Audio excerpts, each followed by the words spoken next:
마태복음 5장 1절부터 16절까지입니다. 함께 읽겠습니다.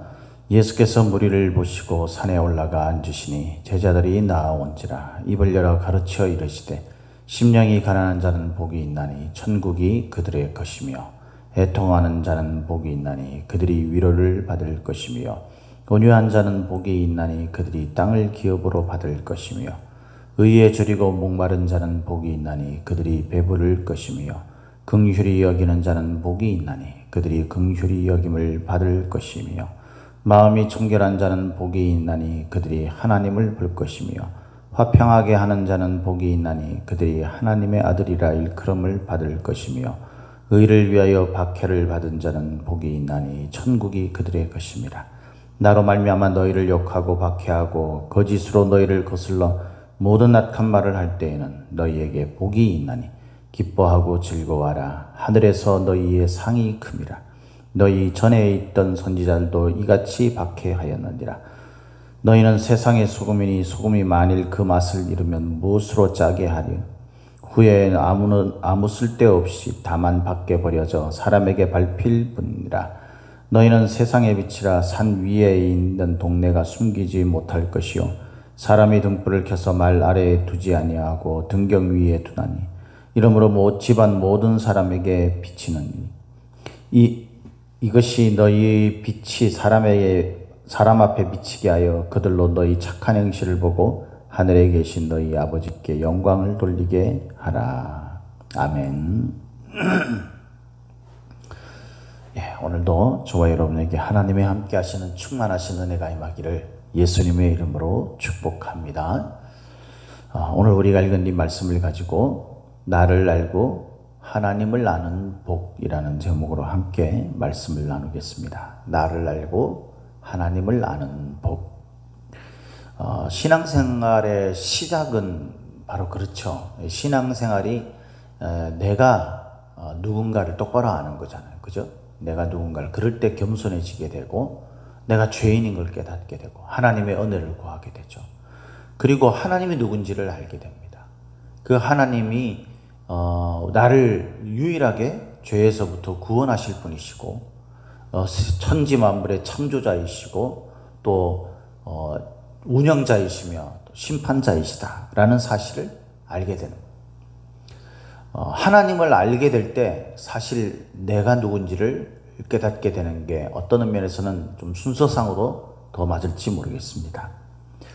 우리가 오늘 읽은 이 본문 말씀은 너무 잘 아는 말씀이죠. 이 소위 예수님의 그 가르침 가운데 그 엑기스가 되는 부분이잖아요. 산상수훈. 그 가운데서 팔복에 관한 이야기와 우리가 소금과 빛이다라는 이야기이죠. 이 두 가지가 이제 같이 묶여서 지금 오늘 본문으로 그렇게 정해져 있는데, 우리가 어제 그 큐티 말씀, 이전에 그 큐티 말씀 4장에 나오는 말씀을 보면, 예수님께서 제자들을 부르시는 장면이 나옵니다. 그죠? 예수님이 제자들을 이제 다니시면서, 각자의 삶을 열심히 살고 있는 그런 사람들의 그 성실함, 그리고 그들의 긍휼함, 그들을 불쌍히 여기시고, 그들에게 긍휼을 베푸셔서 예수님의 제자가 되도록 하셨죠.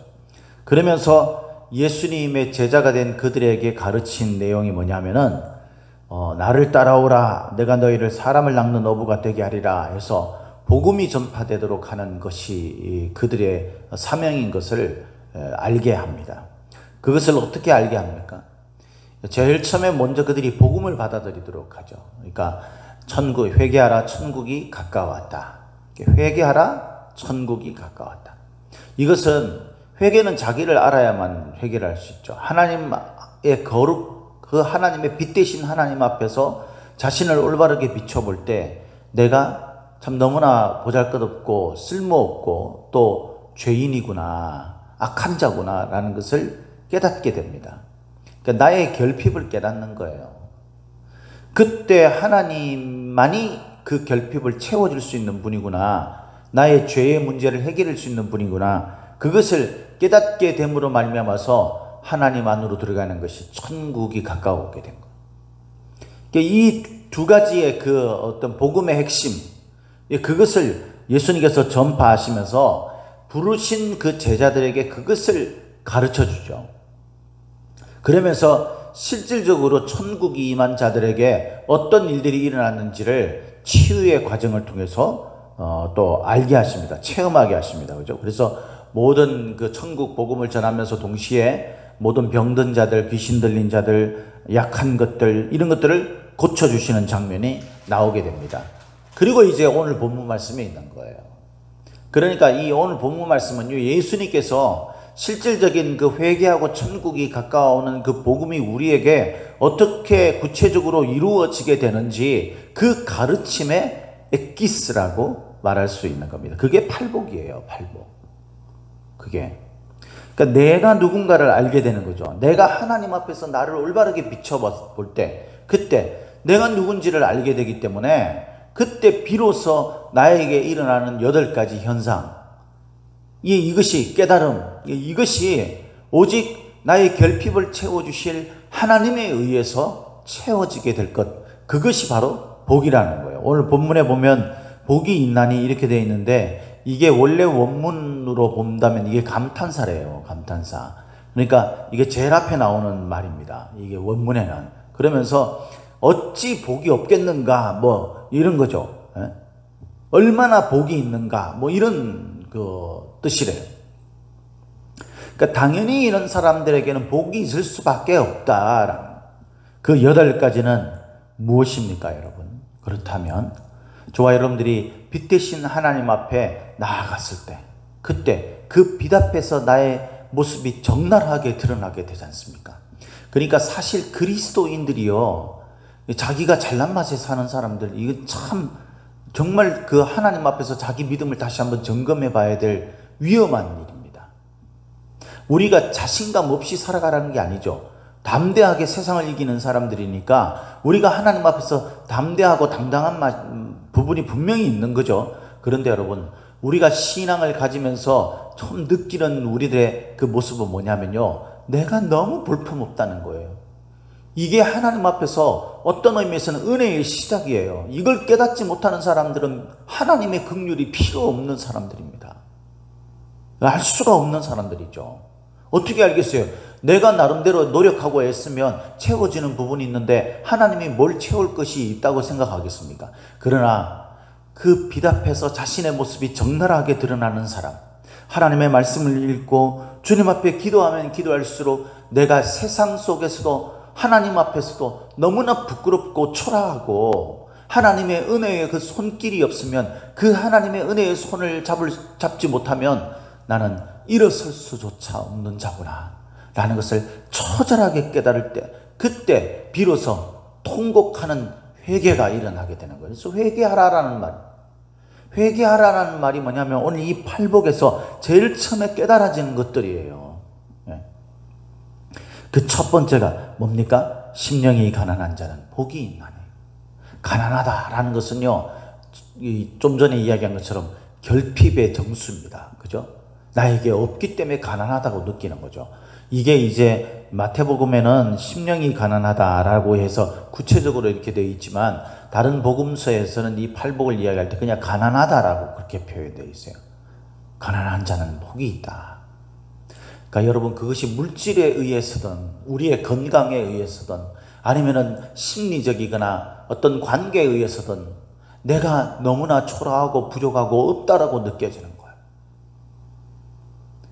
그 모든 것들이 어떤 외적으로 드러나는 그런 것일 수도 있겠지만 그 모든 것들이 결핍됐다고 느끼는 그 가운데 우리가 가장 핵심적으로 반드시 느껴야 될 것이 뭐냐면 내 마음이 결핍됐다라는 겁니다. 나에게 채워지는 것이 없다라는. 돈이 있으면 무슨 소용이 있습니까? 건강이 있으면 무슨 소용이 있어요, 여러분? 여러분 지금 편안하게 살고 계십니까? 마음의 결핍을 느껴야 돼요. 하나님 앞에서 내가 이런 것들이 있으면, 부귀영화가 있으면, 내가 천하에 호령하는 사람이면 무슨 의미가 있는가? 나는 죄인이고 죽을 수밖에 없는 존재다라는 것을 처절하게 깨달아지는 그 가난함이 나에게 있어야 되는, 그런 사람들에게 어찌 복이 없겠습니까? 얼마나 복이 있겠어요? 그러면서 그 채워짐이 어떻게 채워져요? 천국이 그들의 것이더라. 천국에는 모든 완전한 풍성함이 있습니다. 왜? 근원이신 하나님이 계신 곳입니다. 하나님이 그 모든 것들을 채워주기 때문에. 결핍을 깨달을 때에 하나님은 우리 안에 그 무너지고 그 허전하고 그 텅텅 비어있는 우리들의 그 부족과 연약과 결핍을 채워주시는 분인 줄 믿으시기를 예수님 이름으로 축복합니다. 이것이 믿어지고 깨달아지는 사람은요, 그 마음속에 하나님이 풍성하게 채워지는 그 채워짐이 있는 거예요. 그렇기 때문에 그런 사람은 하나님 때문에 세상 앞에서 당당할 수 있는 거예요. 돈 있는 사람 앞에서도, 권력 있는 사람 앞에서도, 나보다 힘이 센 사람 앞에서도 내가 당당할 수 있는 거죠. 왜? 하나님 안에서 내 모든 것들이 채워지기 때문입니다. 세상에서 채워지는 것과 다른 거예요. 이런 사람들은요, 이게 8가지의 복이 서로 쭉 연결되어 있죠. 이런 사람은 애통함이 있어요. 그죠? 애통함. 원래 이 애통하다라는 이 말이 그 쓰여지게 된 배경이 그거래요. 그 이사야서 61장에 나오는. 그러니까 포로된 이스라엘 백성들 있잖아요. 그 사람들이 이제 포로되어서 그 자신들의 그 나라를 잃고 끌려가고 이래서 정말 비참한 그 신세에 대한 그 통곡, 이 애절함, 그러면서 이 나에게 없는 이것들로 인하여서 내가 죄인이라는 사실로 인하여서 나의 허물과 나의 연약함으로 인하여서 마음에 일어나는 그 진실한 슬픔이라는 겁니다. 회개할 때 보면은 우리가 막 이렇게 뭐 당당하게 회개하는 것은 회개가 아니잖아요. 회개하는 사람들 보면 막 눈물 콧물을 흘리면서 막 그렇게 회개를 하죠. 그런 거예요. 우리 속에 일어나는 결핍으로 인해서 느끼는 그래서 그것들로 인해서 나의 처지를 바라보면서 느끼고, 또 하나님 앞에서 내가 얼마나 부족하고 연약한 죄인인가를 깨달음으로 인해서 하나님 앞에 처절하게 우는 그것을 말하는 거죠. 그 애통함이 있는 자들이 위로를 받게 됩니다. 완전한 위로는 어떤 거겠어요? 근본적인 그 문제가 해결되는 것 아니겠습니까? 그 위로함이 하나님으로부터 임하게 되는 거예요. 이런 자들은 어떤 자신을 알게 됩니까? 하나님 앞에서 온유한 자가 되는 겁니다. 원래 이 온유하다라는 단어가요, 그냥 성격이 유순하다 이런 뜻이 아니고 겁이 많고 수줍음이 많고요, 또 스스로 그 연약하다고 느껴가지고 자신감이 없는 그런 상태를 말한다고 해요. 이 로마 시대 때, 그때는 시대적 그 소위 말해가지고 이제 시대적 어떤 그런 상황이나 그런 풍습이 이 사람 앞에서 이런 연약한 모습을 보이면 그게 쓸모없는 사람이라고 인정됐답니다. 취급했다고 합니다. 그러니까 사람들 앞에서 막 허풍을 떨고 이런 것이 그 시대적 관습이었다고 그래요. 그런데 독특하게도 예수 믿는 사람들은요, 그 앞에서 자신이 너무나 연약하고 부족하다고 느끼고 잘난 것이 없고 겁이 많고 이렇다고 느끼는 거죠. 자신감이 없고. 그러니까 세상 사람들이 볼 때는요, 이게 참 어리석은 거예요.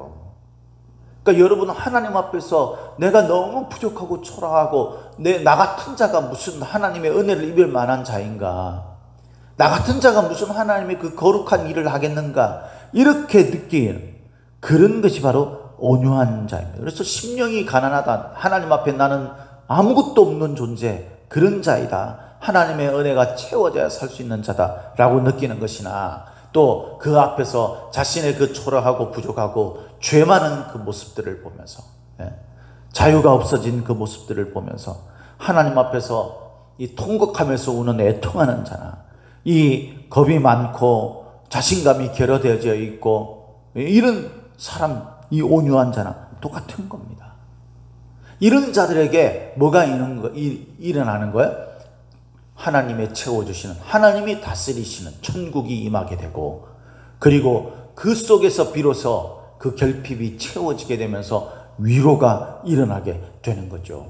그리고 포로로 끌려갔던 그 모든 것으로부터, 억압됐던 것들로부터 포로된 자에게 자유를 라고 말씀하신 그 말씀대로 자유함을 얻게 되는 겁니다. 그래서 내가 살 곳 호로된 땅에서 돌아와서 나의 집, 내가 있는 곳, 내가 소유하는 그런 것들이 일어나게 되는, 땅을 기업으로 받게 되는 역사가 일어나게 됩니다.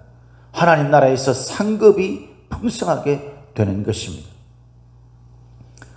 6절에 보면 이 모든 애통함들이 무엇으로 발전합니까? 의에 줄이고 목마르다라는 것으로 발전하는 거예요. 의는 뭐예요? 하나님이에요. 하나님. 세상의 의가 아니에요. 도덕적이나 윤리적인 것들도 물론 그 속에서 한 부분으로 포함되어 있지만은 근본적으로는 하나님의 의죠. 그러니까 의에 줄이고 목마르다라는 것은요, 하나님과의 관계에 막 목말라 하는 거죠. 여러분, 줄이고 목마를 때 어떻습니까? 저도 집에 이렇게 있으면, 식구들이랑 같이 있으면 어떨 때 보면요, 막 굴품할 때가 있잖아요. 이게 막 심해진 경우, 그럴 경우는 어떻게 했어요? 집에 있는 거 지적지적 찾아가지고 막 먹잖아요. 그런 거가 똑같은 거예요. 근데 그 정도가 아니에요. 줄이고 목마르다라는 것은요, 이 팔레스타인 그 지역, 그 지역에서 이 물이 없고, 먹을 것이 없을 때 일어나는 그 고통, 그걸 한번 생각해 보세요. 그럼 막 그 속에서 얼마나 그 갈급하고, 얼마나 그런 마음이 일어나겠습니까? 그런 간절한 열망을 말하는 겁니다. 주님 앞에 나가고자 하는, 하나님의 얼굴을 보자고 하는 그런 간절한 열망, 그 열망이 있는 자들에게 하나님은 배부르게 할 것이다 라는 거죠. 만족함을 느끼게 할 것이다 라는 거죠.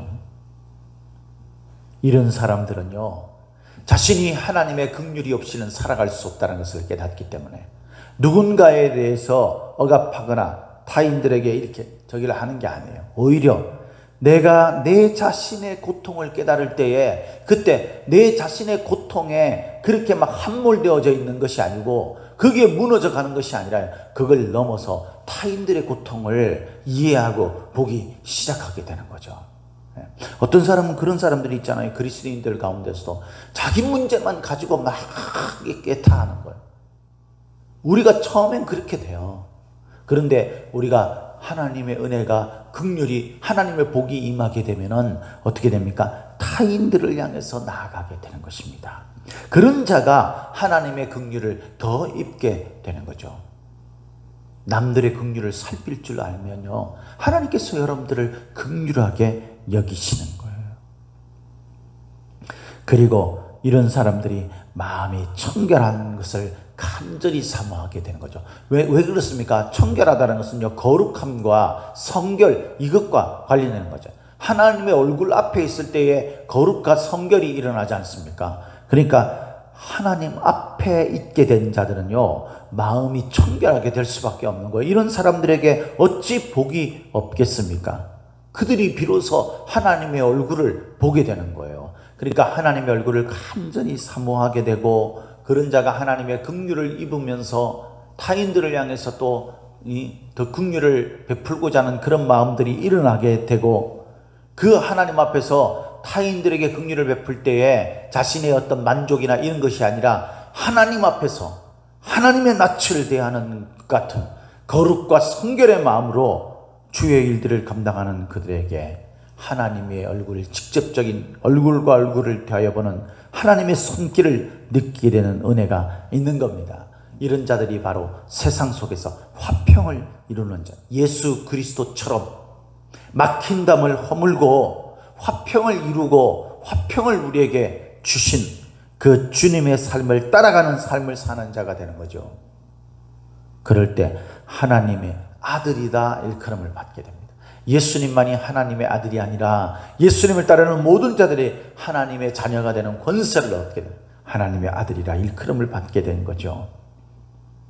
그리고 의를 위하여 박해를 받는, 그러니까 이것이 옳다라고, 이것이 진정으로 마음속에 느끼는 자는요, 기꺼이 당시에 일어났던 심각한 핍박 속에서도 하나님 안에서의 신앙을 지키고 이 땅에 하나님의 나라와 의를 이루기 위해서, 그래서 독재, 악한 자들, 이런 부정과 부패한 그런 권력 앞에서 위축되지 아니하고 그 하나님의 의로움을 선포하고 정의를 선포하는 그 일을 위해서 기꺼이 자기 몸을 희생할 줄 아는 사람이 되는 겁니다. 우리가 대단하게 그렇게 거창하게 우리가 그런 일들을 못한다 할지라도 우리 주변에 있는 사람들을 향해서, 그 지역에 있는 사람들을 향해서, 우리 가까이에 있는 사람들 앞에서 하나님의 의로움을 전해주기 위해 기꺼이 사람들의 조롱과 사람들이 이야기하는 아유 저 어리석은 자들,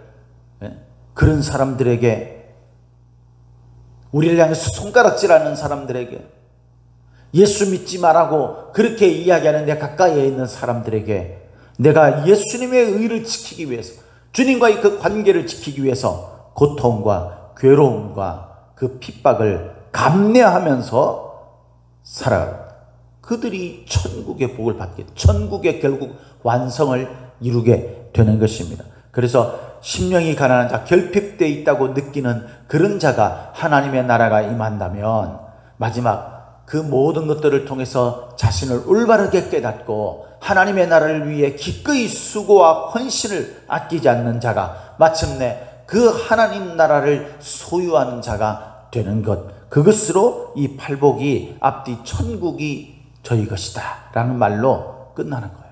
시작해서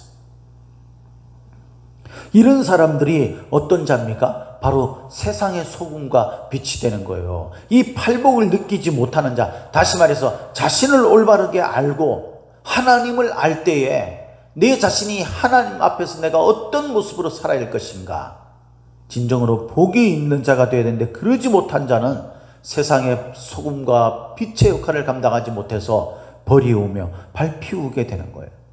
저와 여러분들의 삶은 세상의 소금이며 빛을 비추는 삶이 되는 것입니다. 우리가 그것을 의식하면서 살아가든 우리가 그것을 의식하지 않든 진정으로 우리에게 복이 있는 이 팔복의 삶이 우리에게 임하게 된다면 여러분, 저와 여러분들은 그런 삶을 살아가게 되는 거예요. 사람들이 우리를 보고 예수님을 알게 되는 겁니다. 하나님을 증거하게 되는 거예요. 예수님께서 회개하라 천국이 가까워왔다 이렇게 외쳤던 그 외침이 우리에게도 일어나게 되는 것입니다.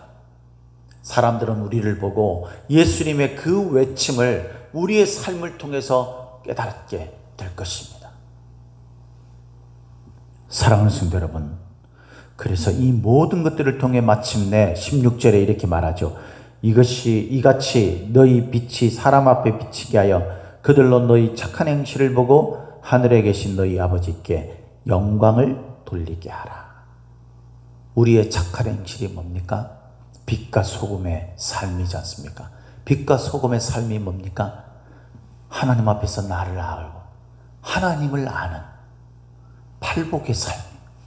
저와 여러분들이 이런 삶을, 나를 알고 하나님을 아는, 내가 너무나 연약한 자라는 사실을 깨닫고 그래서 하나님의 은혜가 없이는 나는 살아갈 수가 없다는 사실을 깨달음으로 말미암아서 저와 여러분들이 빛과 소금의 삶을 살아가는 저와 여러분들이 되시기를 예수님의 이름으로 축복합니다. 축복합니다.